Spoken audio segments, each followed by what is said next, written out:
Emmanuel Lambert, c'est facile comme transition. Hein. Vous êtes donc à l'origine de ce spectacle Mémoire du lieu ou comment noyer le poisson, journée du patrimoine donc à Saint-Quentin. Les horaires, c'est à retrouver bien sûr sur le site internet de Saint-Quentin en Yvelines. C'est un spectacle drôle que vous avez développé. Vous inventez l'histoire du lieu en fait, c'est un petit peu ça l'idée. On réinvente l'histoire du lieu, voilà. Donc le musée de Daville nous a demandé de revisiter le quartier. À chaque fois, on prend quelqu'un du passé qui a vraiment existé. Donc là, il se trouve que c'est l'abbé Picard qui a été à l'origine du creusement des canaux qui allait jusqu'à Versailles.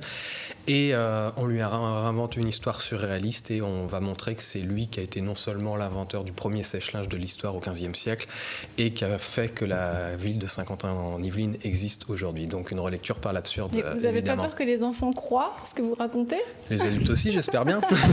L'idée, c'est ça, c'est de se servir du vrai. Et des choses qui sont vraies et qui paraissent aberrantes, et aussi de rajouter du faux dedans, et après à chacun de démêler, et on espère que ça donne... Les gens en général passent un bon moment, on fait ça dans pas mal de villes en France, et après ça peut donner envie aussi l'histoire de redécouvrir la vraie histoire. D'amener au patrimoine, d'amener à l'histoire par l'humour. Hein. Voilà, ouais. En posant un problème de fond, on a tout le temps une partie humoristique, on va traiter de manière décalée et absurde, et on pose un problème de fond sur qu'est-ce que c'est que le patrimoine dans cette ville-ci. Donc là, à Saint-Quentin-en-Yvelines, voilà. Et vous l'aviez fait dans quelle commune auparavant? Ça fait 3 ans qu'on tourne le spectacle.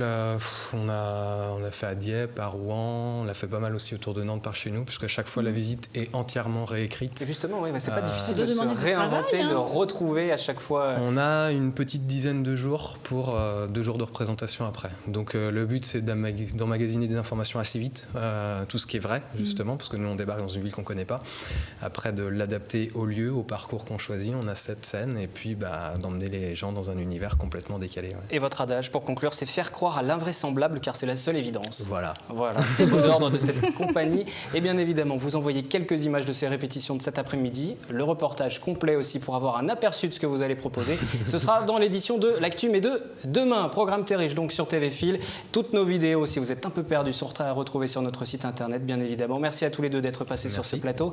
Merci Johanna également pour la préparation de cette édition spéciale Journée du patrimoine. Puisqu'on parle culture, sachez aussi que sur notre site internet, vous pouvez gagner des places pour l'opération UGC Viva l'Opéra, rubrique concours tout simplement, des places à gagner pour découvrir l'opéra au cinéma. Réalisation ce soir, Romain Ruspini. Retour du 7-8 en direct à 18h. Jeudi, des athlètes yvelinois de retour des Jeux paralympiques de Londres seront sur ce plateau. Excellente soirée.